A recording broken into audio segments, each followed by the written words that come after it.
नमस्कार।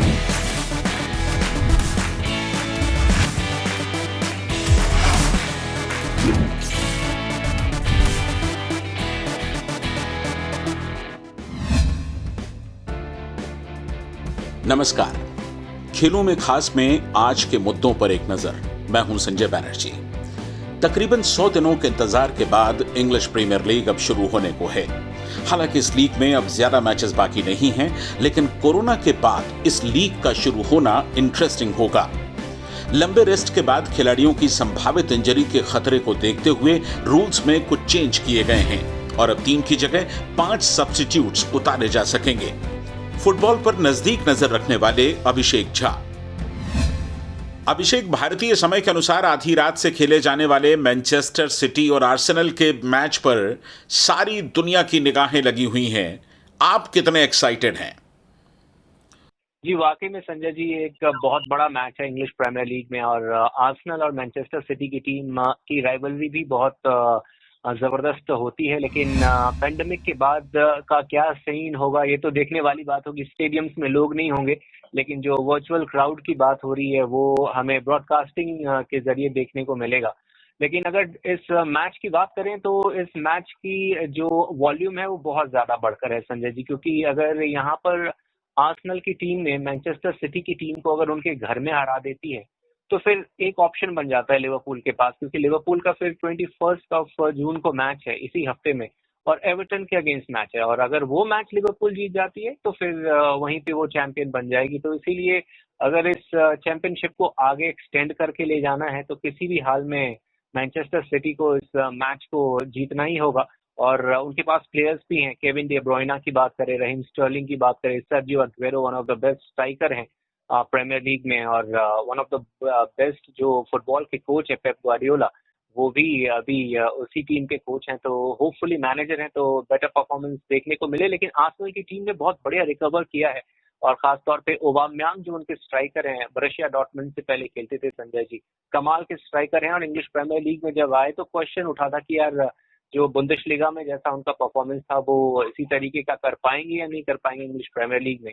लेकिन क्या उन्होंने परफॉर्मेंस करके दिखाया है और उनका साथ जो लैकेजेट दे रहे हैं।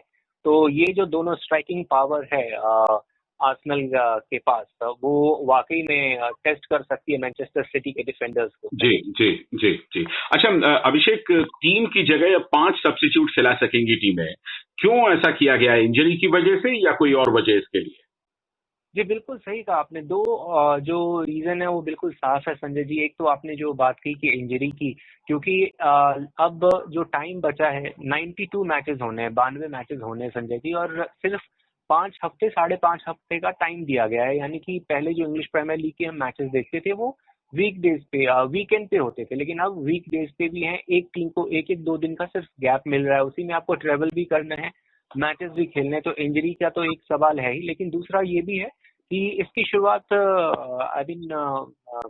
बुंदेशलीगा में हो गई थी मई में ही 5 प्लेयर्स की, तो वही इंग्लिश प्रीमियर लीग में भी लेकर आए हैं। लेकिन फुटबॉल को चूंकि बहुत पेसी गेम माना जाता है और ज्यादा इंटरप्शन ना हो, 5 खिलाड़ी को आपको अगर सब्स्टिट्यूट करना भी है संजय जी तो सिर्फ 3 बार ही आपको चांस मिलेगा। 3 बार में ही, जो कि पहला जो हमारा रूल था कि आप 3 प्लेयर को जैसे सब्स्टिट्यूट करते थे, वैसे 3 बार में आप मैक्सिमम 5 खिलाड़ियों को सब्स्टिट्यूट कर सकते हैं। जी, और जी। ये भी जो नियम है वो टेम्पररी है संजय जी। तो जैसे ही ये 92 मैचेस होंगे, इस सीजन का खत्म होगा, उसके बाद से फिर से इवेल्युएट किया जाएगा कि इसको कंटिन्यू करना है या नहीं करना है। लेकिन अभी के लिए जो सीजन का जो बाकी के मैचेस हैं उसमें हम ये 5 सब्स्टिट्यूट खिलाड़ियों को देखेंगे संजय जी। और अब क्रिकेट। वेस्ट इंडीज की टीम 3 टेस्ट मैच की सीरीज के लिए इंग्लैंड में क्वारंटाइन पर है। सिर्फ 1.5 साल पहले वेस्ट इंडीज के तेज गेंदबाजों ने इंग्लैंड की हालत खराब कर दी थी। तब से चर्चा ये होने लगी कि वेस्ट इंडीज की टीम का पेस अटैक 80 के दशक के उनके अटैक के बराबर खतरनाक है। उन दिनों टीम में Malcolm martial, Michael holding, Joel Garner, Andy Roberts और कर्टनी वॉल्श जैसे गेंदबाज हुआ करते थे। भारत के जिन शूरवीर बल्लेबाजों ने इन खौफनाक गेंदबाजों का डटकर लोहा लिया, उसमें हमारे एक्सपर्ट अशोक मल्होत्रा भी शामिल हैं।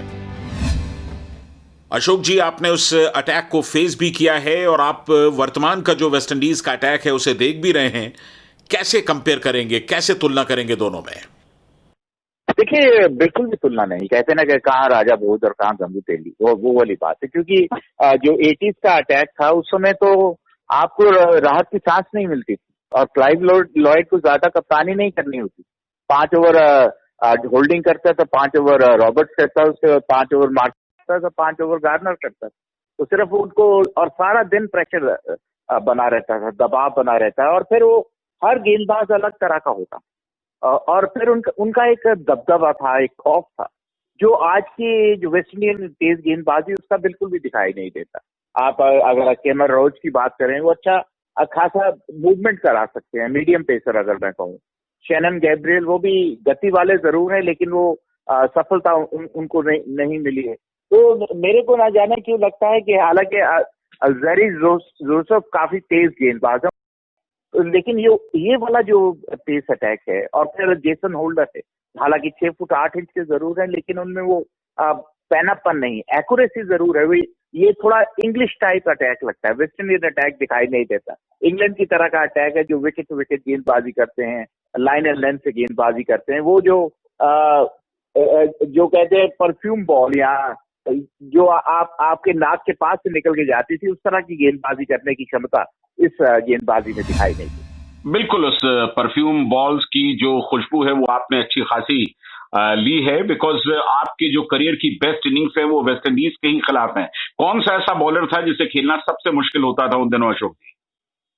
मेरे को ऐसा लगता है कि मार्शल एक ऐसा गेंद, हालांकि माइकल होल्डिंग बहुत जबरदस्त गेंदबाज थे, एंडी रॉबर्ट्स अच्छे गेंदबाज थे, लेकिन मार्शल एक ऐसा गेंदबाज था जो एक तो लंबे ऊंचे कद के नहीं थे और वो जब वो बाउंस करते थे, बाउंस सर के ऊपर की बजाय स्किड करता, आपको रियली डक करने के लिए रियली झुकना पड़ता था। जबकि होल्डिंग एक लंबे ऊंचे कद के थे, बाउंस करते थे, थोड़ा सा सर झुकाओ, बॉल सर के ऊपर से निकल जाती।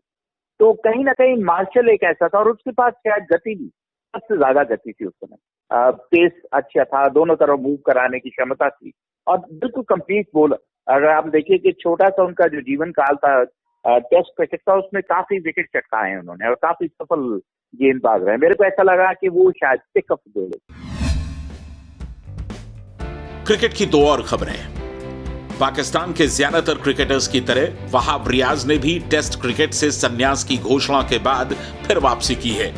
वे अगले महीने इंग्लैंड के खिलाफ टेस्ट सीरीज में उतरेंगे। वैसे रिटायरमेंट की घोषणा और फिर वापसी के मामले में जनाब शाहिद अफरीदी पूरी दुनिया में सरे फहरिस्त हैं। 11 वर्षों में उन्होंने 5 बार मैदान छोड़ने की घोषणा की और हर बार वापस लौट आए।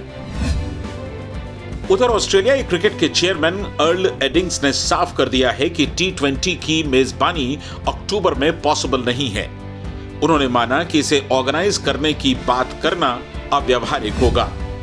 इस बीच T20 वर्ल्ड कप के चीफ एग्जीक्यूटिव निक हॉकले को क्रिकेट ऑस्ट्रेलिया का इंटरिम चीफ भी बनाया गया है। वे केविन रॉबर्ट्स की जगह लेंगे, जिन्हें उनके 20 महीने के विवादास्पद कार्यकाल के बाद सैक कर दिया गया।